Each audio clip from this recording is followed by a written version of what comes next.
Hi, I'm odorless. At my sister's wedding, my mother slapped me across the face because I wouldn't give up my penthouse for her perfect daughter's new life. She looked me dead in the eye and said, "This is for the family." That moment didn't just sting my skin, it burned through every lie they ever told me, because this wasn't the first time they used family as a weapon. And that night, I didn't cry. I smiled. Ever wonder what it looks like when the one they pushed aside decides not to stay quiet anymore? Before we dive in, what time are you listening and where from? Drop a comment. I want to know who's out there, who's ever been told to give everything just to be considered family. I showed up alone. It wasn't because I didn't have anyone to bring, it was because I didn't want to put anyone through that. The Bellagio Garden Hall sparkled under soft amber lights, lined with imported orchids and waitstaff dressed in tuxedos like it was a Hollywood set. It was the kind of place you reserved when you wanted to make your wedding look like royalty, even if you weren't. I wore navy. Not black, not red, just a simple navy dress that hit below the knee. No flashy heels, no designer clutch, just me. Understated, quiet, present. I walked past the line of valet-parked Range Rovers and Audis and slipped into the cocktail area, where music played so softly it was like they didn't want to disturb the illusion. My sister Isolda was glowing in her fitted white lace gown, already surrounded by cameras, friends, and relatives who kept calling her princess or perfect. I stood to the side, like I always did, the other daughter, not the one people toasted to, the one who co-signed the college loan, paid the deposit on this very venue, and was conveniently forgotten when the thank you speeches were made. That had always been my place, not unloved, but useful. Across the room I caught my parents watching me. My mother smiled, lips stretched too tight. My father gave a nod, the kind you'd give to an employee who'd just arrived late. I smiled back politely. No warmth passed between us. Minutes later, as I stood near the wall sipping sparkling water, my mother glided over, her sequined shawl catching the light like a net meant to trap attention. "Odalys," she purred, taking my arm lightly. "Can we have a quick word? Just a little family thing." Her voice was sticky sweet, the kind she used when she wanted something. I followed her toward the terrace near the fountains. My father joined us halfway, his expression unreadable. He didn't say a word. My mother began the performance. "This day is such a blessing," she said, clasping her hands together. "Isolda has found such a promising young man, and we just feel, well, this could be a turning point for everyone." I said nothing. She looked into my eyes with fake affection and dropped the real bomb. "We were thinking your penthouse. It's just been sitting there. You're always traveling for work, and you're alone. Wouldn't it be lovely if Isolda and Oliver could start their life in a home like that?" My breath caught, not from shock, but from confirmation. I had known it was coming. Still, hearing it said out loud like it was a favor to me? "I beg your pardon?" I asked, keeping my voice steady. Her smile didn't falter. "Think of it as a wedding gift, from one sister to another." I turned to my father. He didn't flinch.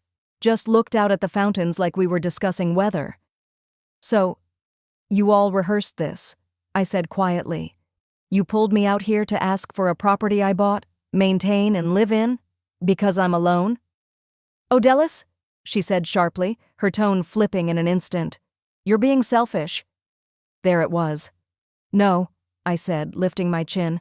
"The answer is no. That place is mine." And that was the moment her mask cracked. Something in her snapped. "You ungrateful girl!" she shouted. Heads turned. Guests nearby froze mid-sip. And then, it happened. The slap came without warning. Her palm struck the side of my face with the kind of force you don't expect from someone in heels and diamonds. My head tilted slightly, but I didn't stumble. The sting was real, but what stung more was what followed. Isolda turned her back. Oliver blinked like he didn't know where to look. A couple of cousins gasped, but nobody stepped forward. Nobody said a word. My father finally muttered, "This isn't about you." Of course not. I straightened my posture, lifted my gaze. and smiled. Not a loud, angry smile. A quiet one. Like I'd just read the final line in a book I should have closed a long time ago. I reached for a champagne flute from the nearest tray. Held it. Didn't drink. I walked through the hall, past people whispering and pretending not to look. I made my way out to the valet, head held high, heels clicking like punctuation marks behind me. In the car, I sat for a moment, letting the silence settle around me. My cheek still throbbed. I reached into my purse and pulled out a scarf, soft, cream-colored, embroidered by hand. My grandmother's. She'd once told me, "Never let them take your dignity. You can give them your help, your patience, your time, but never that." That night, I didn't sleep. I didn't cry. Instead, I opened the bottom drawer in my home office where I kept documents that mattered. The original deed to the penthouse. And right beside it, sealed in a thick envelope, was the second copy of my grandmother's will. She had left something else to me. I held that scarf for a long time that night, like it was the only thing real left in my life. I didn't sleep much that night. The scarf stayed in my hand long after I kicked off my heels and curled up on the couch. I didn't even bother to change out of my dress. I just sat there, staring out at the city lights bleeding through the glass. Somewhere down there, people were toasting to love and beginnings. But in here, my own home, it was just silence. A kind of silence that wrapped tighter than any slap could ever sting. When morning came, it wasn't with the warmth of sunlight, just gray, stillness. My phone had 5 missed calls from an unknown number. I didn't check the voicemails. I rose slowly and walked to the bathroom. The mirror didn't flinch. My cheek still held a faint flush, right where her hand had landed. I didn't cover it. I didn't even touch it. Instead, I reached for a hair clip and twisted my curls back like I was heading into battle. In the kitchen, I ground the beans by hand. Something about that motion always calmed me. The hum of the machine, the smell of the roast, it anchored me. I leaned against the counter, mug in hand, staring past the terrace. The city stretched endlessly, glittering beneath layers of smog and ego. According to my parents, I didn't belong here. "That place isn't really yours," they'd say with a laugh. "You just hold it until someone who deserves it comes along." Last night, they'd tried to decide for me who that someone was, and I was done letting them. Still in my bare feet, I walked back to my bedroom and opened the built-in drawer in my closet. It was an old habit. When things got loud in my life, I looked for the quiet places, the places I stored things no one else ever asked about. Tucked beneath a folder of birthday cards, most unsigned, some just mailed from random cities with "Love Mom and Dad" in barely legible ink, I found it. A cream envelope, thicker than the others, my name written in slanted cursive. I sat on the edge of the bed before I opened it. My heart didn't race, it just slowed. I knew what was inside. I'd known for years. But something about last night, the slap, the eyes that turned away, the line from my father, "This isn't about you," all of it carved a space I couldn't ignore anymore. The paper inside was soft, worn at the edges. My grandmother's handwriting hadn't changed, even toward the end. Still elegant, like her, still sharp. "Odalys, I know you never asked for anything. That's exactly why this is yours. The penthouse stays in your name. Full ownership. They may talk. Let them. You showed up. And yes, the savings are real. I hid them for you because I knew they'd try to take. Love isn't loud. You gave it quietly. Never let them shame you for being steady." Underneath her note was a notarized copy of the second will, dated 6 months before she passed, sealed, witnessed, leaving me the penthouse outright and a separate savings account they never touched. I had kept it all these years. I never filed it, never needed to. I thought, maybe things would change, maybe they'd see me without needing to be forced, but last night taught me better. I folded the will carefully and slid it back into the envelope, then walked to the office nook near my bookshelf. I unlocked the small safe tucked behind the row of architecture magazines and pulled out the rest: the original deed to the condo, bank statements, documents Grandma had given me when she was still lucid. I placed them in a folder marked Property Personal. Then, I picked up the phone and dialed the only person I knew would answer without asking questions: Ms. Green. She'd been my grandmother's attorney for over 15 years. Never loud, never flashy, just methodical, and fierce when needed. When she answered, her voice was crisp. "Oh, Dallas, I've been expecting your call." I exhaled into the phone. "I'd like to review something." "Do you have the original?" "Yes." "Then let's schedule a review. Tuesday morning, my office. I'll have the notary present." It was that simple. No dramatics, no explaining what happened last night. I think she knew. Or maybe Grandma had told her to expect this. I didn't ask. I didn't need to. I spent the rest of the morning organizing everything: copies for the bank, originals for Ms. Green. I worked slowly, deliberately, like I was tracing the edges of a new future, one I'd known was mine but hadn't yet claimed. Around noon, as I was slipping another document into the folder, I caught sight of an old photo in the bottom of the drawer. It was bent, the corner curled up from years of neglect. Isolde and I, maybe 10 and 13. She had her arms thrown around my neck, grinning. I was holding a snow globe we'd found in a thrift store during one of Grandma's winter visits. That was the winter she moved into the penthouse for a month while her house was being fumigated. I'd offered to let Isolde stay with me when her college apartment lease fell through. No questions, just an open door. My mother had called the next day. "That's what family's for," she'd said, "to lean on each other." Back then I believed her, but those same words echoed differently now, used as a blade, not a bond. They hadn't leaned, they had taken. And then, when I didn't hand over more, they turned away. I zipped up the folder, placed the scarf inside, and locked the drawer. Tuesday couldn't come fast enough. I stayed up later than I should have, reading Grandma's note over and over until the handwriting blurred. The city outside my windows buzzed, as if untouched by the chaos in my blood. I didn't cry. I didn't rage. I just sat. By morning, my routine kicked in like muscle memory. Monday meant a staff review at 10 and project updates by noon. I pressed my hair flat, pulled on my navy blouse, and left my condo with the same expression I'd worn since I first made partner at the firm: composed, efficient, untouchable. At the office, familiar greetings floated past me as I stepped off the elevator. "Odalys, how was the wedding?" "Did your sister finally tie the knot with that guy?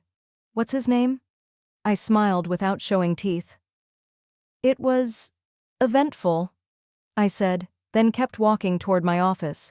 Nobody needed the details, and I wasn't offering them, not when I still had the imprint of that night sitting somewhere between my shoulder blades.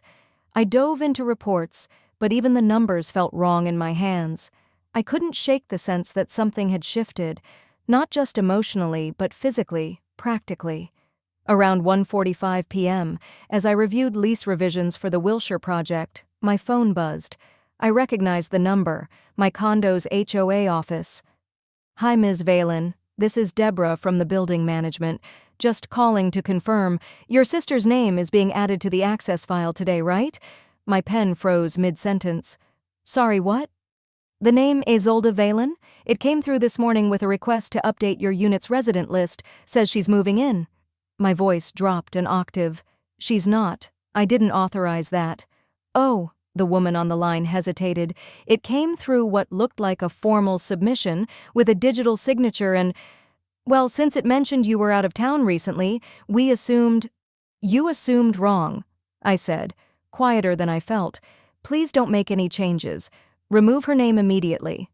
"Understood, ma'am. I'll log it now."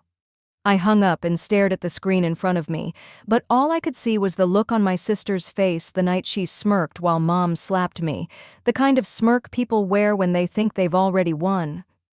The rest of the day moved slowly. I went through meetings, offered updates, signed papers, but my mind was already home. By the time I pulled into the garage at my building, it was dusk. The automatic lights flicked on as I walked past the concierge desk. I nodded at Alan, our evening guard, who waved politely without realizing my stomach was in knots. Inside my condo, I set my purse on the table and walked straight to the digital panel by the entryway. I pulled up the access logs for the past 24 hours. There it was. 2:03 p.m. Side elevator. Key fob duplicate detected. I hadn't given anyone a duplicate, not recently, but suddenly a memory hit me. 4 years ago. Isolde crying in my guest room after another breakup, me offering her my extra robe, her saying, "I made myself a spare, hope that's okay. You know, in case of emergencies." I'd forgotten all about it, and apparently, so had she, until now. I moved quickly from room to room. Everything looked in place. Nothing stolen, nothing obviously touched. But when I opened the drawer where I kept spare keys, mailbox, gym, bike locker, one was missing. The mailbox key. The same mailbox where I'd just tucked Grandma's envelope back the night before. My chest tightened, but I didn't scream. I didn't cry. I picked up my phone and called Raina. She answered on the second ring. "Hey, you okay?" Define okay. There was a long pause. Then her voice dropped. "Listen, I wasn't going to bring this up because I didn't want to stress you out after the wedding, but I think you need to see this." "See what?" "Check your sister's private Instagram story. Someone sent me a screenshot. It's your building, Odellis. Your lobby." I felt the silence before I spoke. "You're sure?" "I'm looking at it right now. Picture of the marble columns and the front desk. Caption says, 'Welcome to our new home.'" She tagged it to close friends only, but she forgot I was still on that list. I hung up without another word. I opened my own account, scrolled through the burner profile I used for real estate scouting, and sure enough, it was there. Posted 5 hours ago, my lobby from the side entrance, same columns, same painting in the background, her tone unmistakably smug. I sat at the dining table, the whole room silent around me, and I let the betrayal wash over like a slow burn. She wasn't just planning a move, she'd already tried to make one, not with a conversation, not with a phone call, but with a quiet request to management and a key she'd made years ago without telling me, and now she was claiming it, publicly, as hers. I didn't react, didn't text her, didn't alert my parents. I didn't need more noise, I needed clarity. Instead, I took screenshots of everything, the fob log, the missing key photo, her story post, and attached them to an email for Ms. Green. Subject line, "Urgent follow-up, will and property access." Then I made myself a cup of Earl Grey, stepped out onto my balcony, and sat in the cool air as the sky bled into a haze of orange and violet. Let them think I was asleep. Let them think I was hurt, licking wounds in silence. Because while they moved fast, I was already moving too. But I moved smarter. I let them think I was sleeping. The next morning, I made a call they weren't expecting. By 7:45 a.m., I was downstairs in the lobby, standing across from Mr. Hatch, the building's security manager, who looked at me like I'd just handed him a stack of legal landmines. "We don't usually get requests like this," he said carefully, reading through the documents I placed on the counter. "You're sure you want to proceed?" I didn't blink. "Yes, effective immediately. No one enters my unit unless I escort them in personally." He nodded slowly, then typed something into his computer. "This'll trigger an internal security memo, and we'll need to swap out your unit's lock codes. Do you want a fob override?" "No overrides," I said. "Remove all previous secondary fobs, every single one." His mouth tightened. "You'll get pushback. Families don't always take well to boundary enforcement." I zipped up my coat and met his eyes. "Then it's a good day for boundaries." By noon, the new locks were in place. I'd updated the biometric system on the door, face recognition only, and had security cameras synced to my phone. It wasn't paranoia. It was protection. You don't leave your door cracked open when someone's already walked in uninvited once. I spent the next hour at my dining table organizing paperwork for the afternoon meeting, cease and desist draft, grandmother's notarized will, proof of property tax history under my name, even the deed to the condo, copied and tabbed with color-coded notes like I was preparing for trial. Because maybe I was. At 2 p.m. sharp, I walked into Ms. Green's office downtown. She greeted me in her usual firm but warm tone, her eyes already scanning the stack of documents I placed before her. "You move quickly," she said, flipping through the pages. "That's good." "I don't have time to wait for common sense to kick in," I replied. We spent the next hour reviewing everything, adding notarizations, cross-checking property rights, and finalizing a cease and desist notice addressed directly to Isolde. Ms. Green slid it into an envelope, sealed it, and handed it over to her assistant. "She'll be served by end of business today," she said. "And if she contests, we escalate. With what you have, this doesn't go well for her in court." I exhaled. "Thank you." Ms. Green paused. "Odellis, may I ask, what's your end goal here?" I considered that for a moment. "Peace," I said, "but if not that, at least distance."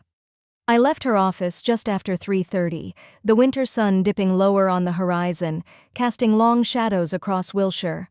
I stopped by a small bakery on the way home, got myself a warm croissant and coffee I didn't really need, but somehow I needed to hold something real, something mine. By early evening, I was home. I'd barely taken off my coat when the call box buzzed. "Valen residence," the concierge's voice came through, hesitant. "There's a couple here, an older man and woman. They say they're your parents. They're quite emotional." I closed my eyes.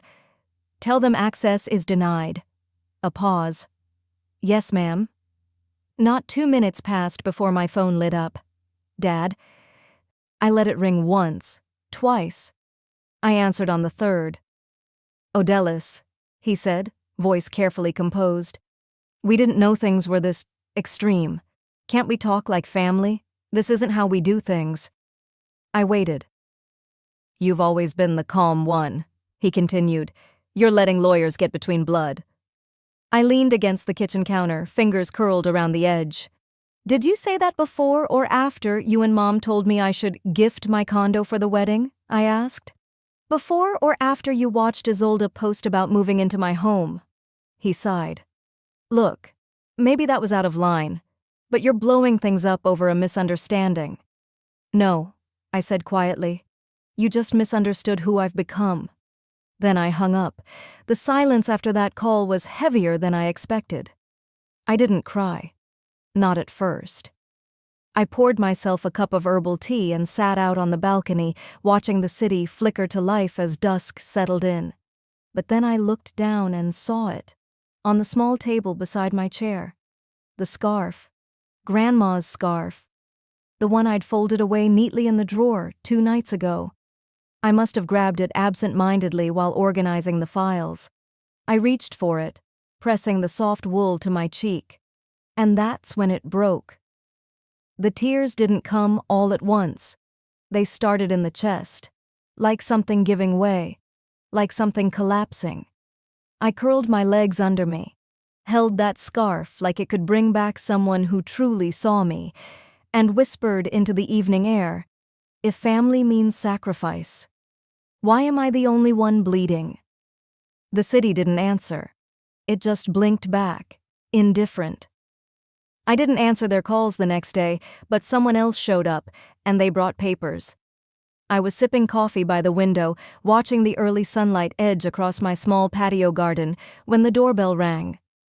The tone was sharper than usual, a buzz that didn't wait to be ignored. Through the peephole, a man in a pressed navy jacket stood with a leather case tucked under his arm. I opened the door a sliver. "Odellis Bram?" "Yes." "I'm a legal courier with McAvoy and Steele. I have a delivery requiring signature." I signed. He handed me a sealed envelope, nodded, and disappeared down the hallway like he didn't want to breathe the same air too long. Inside, on thick legal stationery, was a demand letter. In tidy, aggressive language, it stated that I was unlawfully occupying property intended for the future family of Isolde Braham and her husband-to-be.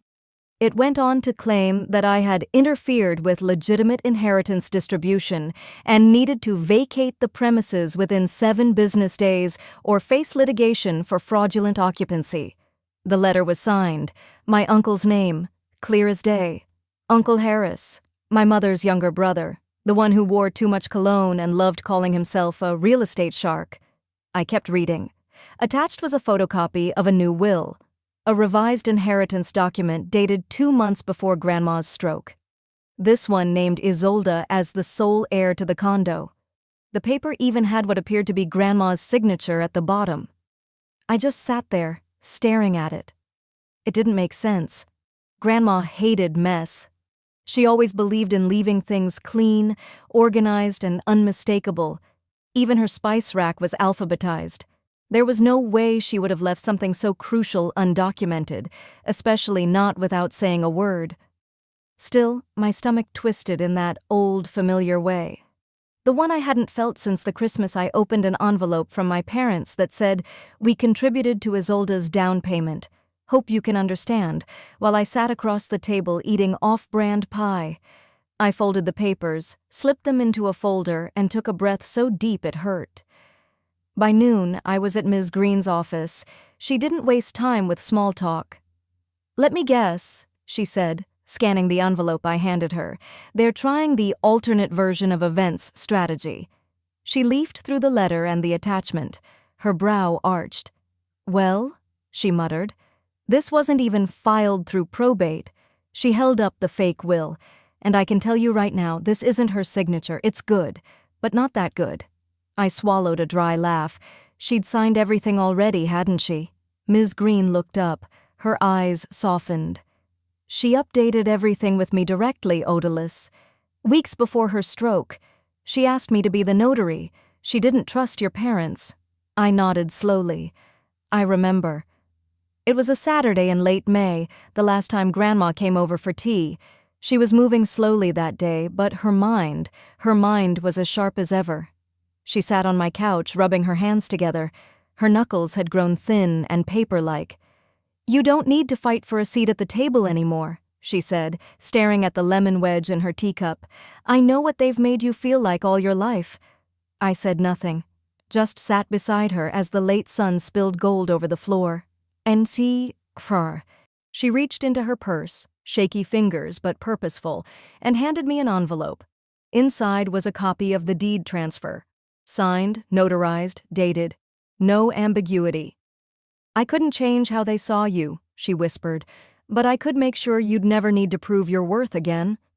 I'd folded that paper and tucked it in my safe, next to old birthday cards and the only photo I had of her laughing. Back in Ms. Green's office, I wiped at my cheek quickly. "So what now?" She smiled, not smugly but with calm assurance. "Now we respond." An hour later, she helped me draft a response to the letter. We attached a copy of the original notarized deed, the real one.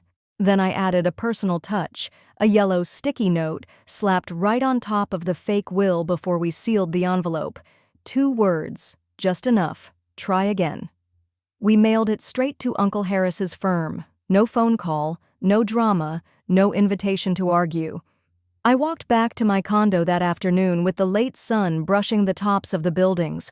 The world looked the same, but something in me had shifted. I wasn't holding my breath anymore. Link to next chapter. I thought they might back off after that. But I forgot. Isolde doesn't lose quietly. The next morning, I was sipping lukewarm coffee in my kitchen, the blinds barely open, when the intercom buzzed. "This is Mr. Riley, HOA president. Could you come down to the front office, Ms. Marin?" His voice was neutral, too neutral. I set my mug down slowly, heart not racing, but settling into that all-too-familiar bracing calm. When I stepped into the lobby, there she was, Isolde. Clutching her binder like it held scripture, lips pursed into something between concern and performance. "Good morning, Odalys," she said sweetly. We were just hoping to clarify a few concerns. Mr. Riley cleared his throat. We've received a formal complaint. It alleges that you've made unauthorized alterations to your balcony, violated the neighborhood noise ordinance, and, endangered local pets with unfamiliar substances. I blinked. Substances? There's mention of suspicious activity involving repellent sprays, he mumbled, reading directly off the printout. He wouldn't meet my eyes. Isolde looked at me with mock sympathy. We just want what's safe for everyone. It's not personal. I looked between them. Would you mind stepping upstairs with me? I think it's better if I show you something. The elevator ride was silent, except for the gentle hum of the floor indicator. Isolde tried to strike conversation with a half-laugh about community standards, but I didn't respond. Once inside my unit, I led them past the kitchen and down the hall to my study. I unlocked the drawer, pulled out a thick, tabbed folder labeled in my handwriting, "They think I don't notice." I placed it flat on the table and opened it without a word. First tab, photos, time-stamped security cam stills, of Isolde's husband Davis, leaning over my gate at midnight with bolt cutters. Another photo, him scanning the smart lock panel on my front door. Mr. Riley's face twitched. Second tab, audio transcript of the barking complaint that supposedly came from my unit last Tuesday. The HOA's own logs showed I'd submitted an out-of-town travel notice for that day, backed by my GPS logs and the building entry keycard record. I hadn't even been home. Third tab, emails. I tapped my screen and mirrored it to the TV. Highlighted text popped up from a forwarded thread, doctored by none other than Uncle Reese's assistant. The metadata showed file creation at 11:17 p.m. on his office account, 2 days after my grandmother's death. The edits contradicted original timestamps in my possession. Mr. Riley rubbed his jaw. Isolde's face had paled slightly, but she tried to speak. That doesn't prove... I cut her off gently. I'm not here to argue, Isolde, just clarifying, since you said you wanted things handled properly. I closed the folder and slid it across to Mr. Riley. Would you like a copy? He adjusted his glasses and nodded slowly. Yes, I believe that would be wise. He hesitated near the door. Ms. Marin, would you consider attending our next community meeting just to ensure transparency? I nodded once. Absolutely. I believe in community. That night, I didn't sleep much, not from worry, but from focus. I stayed up, organizing every file, every printed email, every image. I wasn't going to walk into that meeting to argue. I was going to present, quietly, clearly. The following evening, the community center's side room buzzed with soft chatter. Folding chairs scraped against the linoleum floor as neighbors filtered in. I spotted the Parkers, who once claimed I brought in the wrong energy. Mrs. Kingsley from Unit 5A, who once said to my face that I was the daughter who went off script. And of course Isolde, front row next to Mr. Riley, lips already curled in that same brittle confidence. He opened the meeting briskly. We'll begin with the recent HOA complaint and allow Ms. Marin to respond. I stood, held up a manila folder. No speeches, I said, placing it on the table. Just facts. I clicked my remote. The slides lit up behind me, each one clean, time-stamped, annotated. Video clip, Davis reaching over my balcony. Screenshot, the original HOA document, then the doctored one, both displayed side by side with metadata tags. Chart, all logged complaints tied to my unit, mapped alongside dates when I was provably out of town. There was no need to dramatize it. I didn't accuse. I didn't raise my voice. I didn't even look at Isolde. By the time I reached the last page, an official letter from Ms. Green confirming the original deed and contesting the inheritance forgery, no one was speaking. The silence in that room had shifted. It was no longer suspicion, it was realization. Mr. Riley cleared his throat. This matter is closed, permanently. Ms. Marin, on behalf of the HOA, we sincerely apologize. Isolde rose abruptly, knocking her chair over. This is ridiculous, she muttered, gathering her bag. You're all just blind to what she's doing. No one responded. She turned and walked out. The door clicked shut behind her.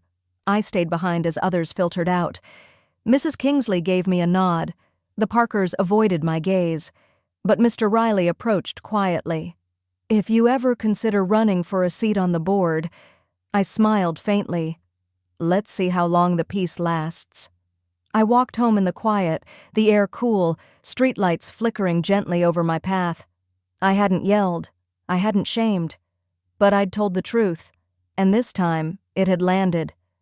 They'd just finished pretending I was the problem, pretending they had the upper hand. But I wasn't the same woman they once played like a fiddle. That night, I went home and opened a bottle of water, not wine. I wanted to stay clear-headed. I stood by the sliding glass doors of my condo, watching the sky go from bruised lilac to deep ink. The HOA meeting had ended hours ago. Isolde had stormed off like a child denied dessert. And me? I hadn't said much, just enough. I was pulling my hair into a loose bun when my laptop chimed with a new email. Subject: "You need to hear this. They said it behind your back. You deserve to know. Maxine. I hadn't spoken to my cousin Maxine in over a year. We'd grown apart, especially after she moved to Seattle. But she was always the quiet one at gatherings, the one who listened more than she spoke. I clicked the email. There was no message, just a single audio file. I hesitated for a second, then pressed play. At first, I heard glasses clinking, someone laughing in the background, then my mother's voice, clear and casual. "We'll get her to sign over the penthouse, make her feel like she's ruining the wedding if she doesn't." Another voice, Isolde's. "Just guilt her. She's always desperate for approval. She folds if you make it feel personal." Then came Aunt Cora. "She won't fight back. She never does." Laughter followed.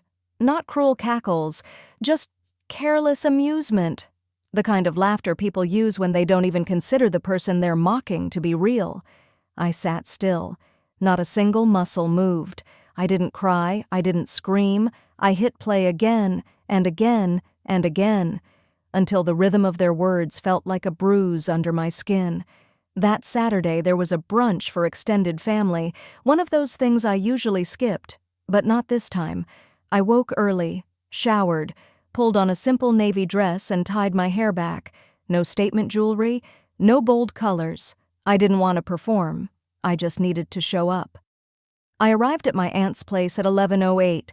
The parking lot was full of familiar cars, cousins, uncles, distant relatives I hadn't seen in years. The moment I stepped inside, Aunt Cora beamed like she hadn't been caught on tape planning emotional extortion. "Oh, Odalys, so glad you came. We weren't sure you'd feel comfortable." I said nothing, just brushed past her and walked toward the dining area. My mother spotted me from across the room. She walked over, arms open like some benevolent matriarch from a Hallmark movie. I didn't hug back. I simply nodded once and moved to an empty seat at the main table. Conversations buzzed around me, half gossip, half catching up. I waited until everyone was settled, until plates had been passed and mimosas poured. Then I reached into my bag and pulled out my phone. I placed it on the table and tapped play. The laughter cut short. Forks paused midair. Glasses froze halfway to lips. Their voices filled the room. Mom, Isolde, Aunt Cora, every word. When the clip ended, no one spoke for a beat. Then, clink. A fork dropped to the floor. My cousin from Florida stared at me, wide-eyed. My uncle, the one who used to say I was ungrateful for not doing more for family, stood up slowly. "You said this about your own daughter?" he asked, his voice low but firm. No one answered. Aunt Cora opened her mouth, then closed it. Isolde wasn't there. Apparently she'd decided brunch was beneath her. My mother glanced around the room, her mask faltering. "Odalys, sweetheart, you have to understand. We were under pressure. Weddings are expensive and you've always had more than the rest of us. We were just trying to—" "Don't," I said, calm as still water. "No one here needs an explanation. The truth speaks loud enough." Another cousin quietly slid her chair back and left the table, shaking her head. Her husband followed. The room stayed hushed, like everyone was waiting for a script that no longer fit. Then Uncle Wade, who once called me emotionally cold for not inviting the whole family to my graduation, cleared his throat. "I didn't know," he said softly. "I judged you. I'm sorry." I met his eyes. Didn't nod, didn't smile, just held the moment between us. Eventually, I stood, slid my phone back into my bag, and walked out. No dramatic flair, no lingering glances, just a quiet end to a chapter they never thought I'd read out loud. The room had emptied out in stunned silence after I played the recording. Not one excuse could change what they'd heard with their own ears, and for the first time in a long time, I didn't chase an apology. I didn't need one. I spent the rest of that weekend at home, quiet, cleaning, watering my plants, letting the stillness settle, letting it remind me who I'd become. By Sunday afternoon, the sun had dipped just low enough to tint the windows with gold. I'd just set my mug down when there was a knock at the door. I wasn't expecting anyone. When I opened it, Carter, my sister's new husband, stood there. His shirt was untucked, his face drawn. Not the polished man from the wedding photos. He looked older, worn down. In his hands he held a manila folder, slightly bent at the edges. "I'm sorry to show up like this," he said. "But I need to talk to you. It can't wait." I stepped aside without a word. He entered slowly, glancing around like he didn't quite belong. We sat across from each other in the small living area. I didn't offer him anything, and he didn't ask. He opened the folder and slid it across the table toward me. I didn't know, not until the brunch, and even then I didn't want to believe it. I looked down. Inside were printed screenshots of text messages between Isolde, our mother, and even Aunt Vivian. "We'll get her to sign, just keep the pressure. She's too proud to walk away mid-wedding prep. That's our leverage. Once the deed's transferred, we're done." Page after page, plans, jokes, gloating. They were so confident I wouldn't fight back. They didn't even bother hiding it. Carter exhaled slowly. "They used me to help push you. They told me it was for family unity, that you were being difficult, that all you ever did was hoard what wasn't really yours." His voice cracked just slightly. "I signed a witness form for that gift of property letter. I thought it was ceremonial, just a formality. Now I see I was a pawn, and you were the target." I didn't move, didn't blink, just watched him quietly. There was no pleasure in seeing him unravel, but there was clarity. He reached into the folder again. This time he pulled out a copy of their prenup. And then, "I saw this." He pointed to a clause, highlighted in yellow. It read, "The condo located at 2028 Garden View Lane shall be listed as future marital asset, pending post-nuptial transfer under family gifting agreement." I looked up. "She listed my grandmother's condo as a marital asset?" He nodded. "Even before your wedding?" "She told me it was something your mom had promised, that you were just holding on to it, that you knew it would eventually be part of the family trust." "And you believed her?" "I believed I was marrying someone honest." The silence stretched. I didn't interrupt. I wanted him to sit with that. "I came here to say, I'm filing to remove it from our prenup," he added, "and I'll testify if needed. I don't want anything tied to this."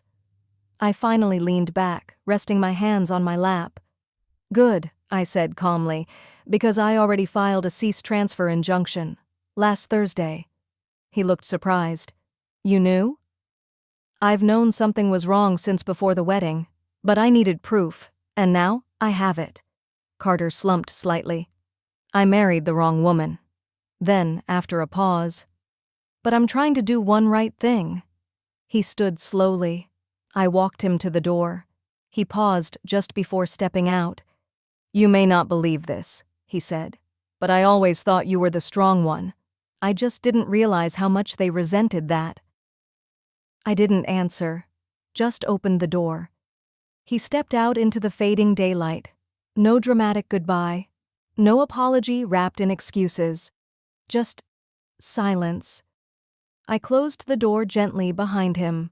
Then I walked back through the quiet condo toward the shelf in the corner, picked up the small framed photo of my grandmother from her 70th birthday, the one where she wore her turquoise brooch and that sly smile like she always knew more than she let on.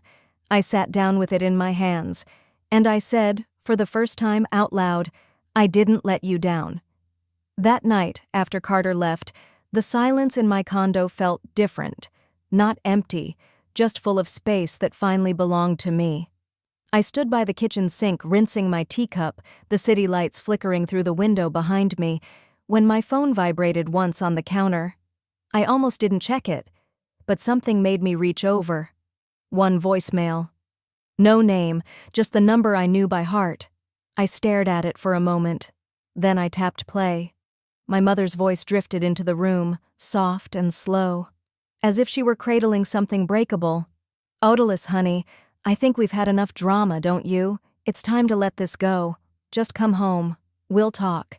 You don't want to tear the family apart, do you?" There was a pause, then a sigh, almost gentle.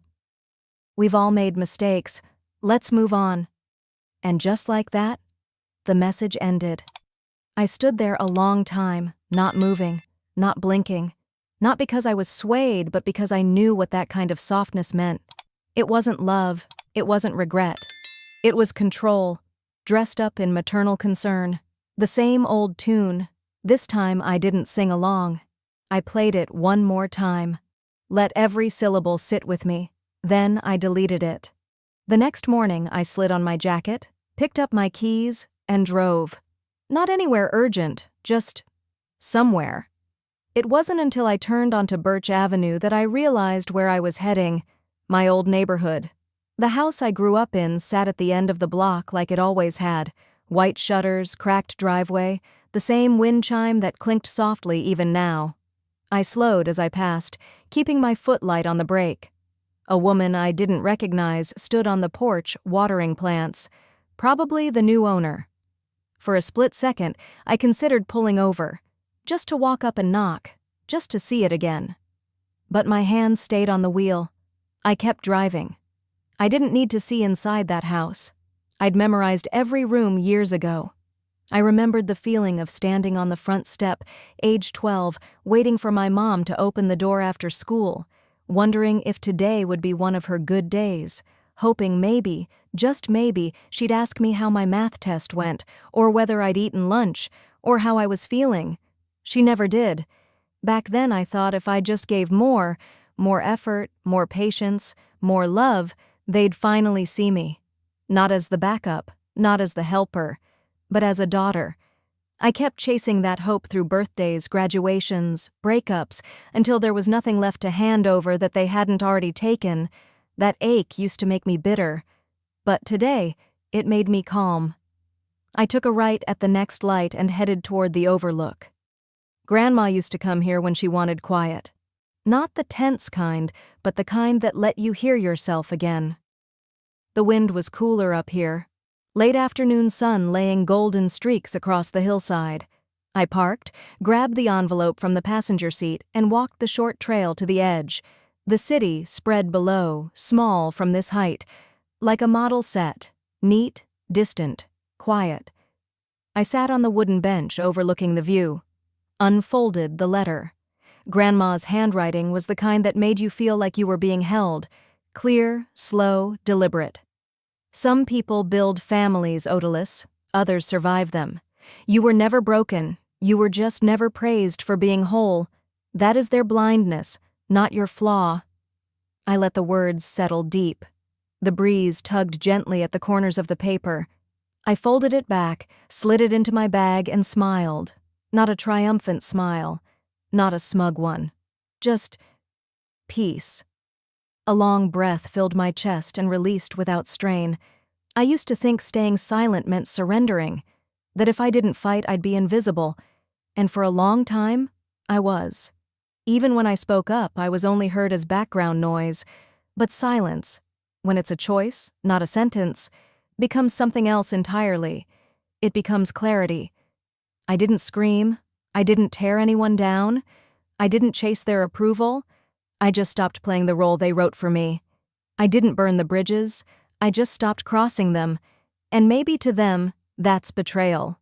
But to me, for the first time in my life, I called it freedom. I stood up slowly, the wind teasing the edge of my scarf, and looked out over the city once more. What do you call it? When love demands silence. And you finally choose to speak?